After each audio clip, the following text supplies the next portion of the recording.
पश्चिम बंगाल में वक्फ संशोधन अधिनियम को लेकर हुए हिंसा पर आरएलडी नेता मलूक नागर कहते हैं, अगर कोई राज्य सरकार अपने राज्य में कानून व्यवस्था की स्थिति को बनाए रखने में असमर्थ है तो यह उनकी जिम्मेदारी है कि वे केंद्र सरकार को सूचित करे और मदद मांगे। भगोड़े मेहुल चौकसी की गिरफ्तारी पर वे कहते हैं, इस मोदी सरकार के तहत जिस तरह तैमूर राणा को भारत लाया गया है उसी तरह मेहुल चौकसी को भी यहाँ लाया जाएगा। ऐसे सभी लोगों को देश में कानून का सामना करना पड़ेगा। वहाँ की प्रदेश सरकार की मुखिया अगर इसको पसंद नहीं कर रही है तो पता नहीं क्यों ऐसी बात कर रहे हैं। ये तो प्रदेश के हित की बात है। ममता बनर्जी ने कहा है कि ये कानून जिसका लोग विरोध कर रहे हैं वो पश्चिम बंगाल में लागू नहीं होने देंगे, जिसको लेकर बीजेपी विधायक अग्निमित्रा पॉल का कहना है कि ये जो राज्य में कानून ना लागू होने की बात है वो कानून का उल्लंघन है, ये इस तरीके से नहीं होना चाहिए। उनकी गिरफ्तारी की मांग कर रहे हैं वो। देखिए, देश फिर मैं कहूँगा संविधान से चलेगा और देश का फेडरल स्ट्रक्चर का जो कानून है उसके हिसाब से कुछ ताकतें प्रदेशों के पास हैं, कुछ ताकतें देश के पास हैं।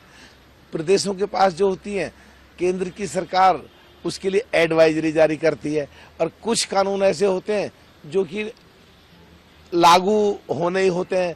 अब इस तरह की बात करना कि विदेशों में ये मैसेज जाए कि भारत देश के अंदर प्रदेश सरकार और देश की सरकार में टकराव हो रहा है, तो ये तो या तो कहीं ना कहीं संविधान के अनुसार नहीं कर रहे हैं मूव, या कहीं ना कहीं ऐसी चीजें हैं जो बाहर विदेशों में कमजोरी भेजना चाहते हैं। दोनों तरफ ही ठीक नहीं है और जो जिम्मेदार पदों पे, संवैधानिक पदों पे बैठे हुए हैं, हम सब लोगों को जिम्मेदारी निभानी चाहिए और देश हित और जनहित में काम करना चाहिए। सर, इसके साथ ही भारत ने उसके प्रत्यर्पण की अपील किया है, लेकिन जो स्वास्थ्य मुद्दा है उसकी हेल्थ को लेकर और कई कानूनी अड़चने हैं जिसके चलते देरी हो सकती है। आपको क्या लगता है? ये देश, आज का देश एनडीए सरकार का देश है, ये मोदी सरकार का देश है। आज कितना ही कोशिश कर लें, जो पहले सो कॉल्ड इंडिया गठबंधन जो के समय में जो लोगों ने घोटाले करे विदेश भाग गए, ये आज की सरकार जिस तरह अमेरिका और कनाडा से राणा को जिसने 26/11 बंबई के हमले कराए पकड़ के लेके आई है, मेहुल चौकसी को भी इसी तरह लाया जाएगा आने वाले समय में। अगर कोई अभी कानूनी हेल्थ का सहारा लेके वो बचने की कोशिश कर रहे हैं तो कोशिश हो सकती है कि थोड़ी बहुत देर कर लें वो, बस पर से सरकार लेके आएगी मेहुल चौकसी को भी।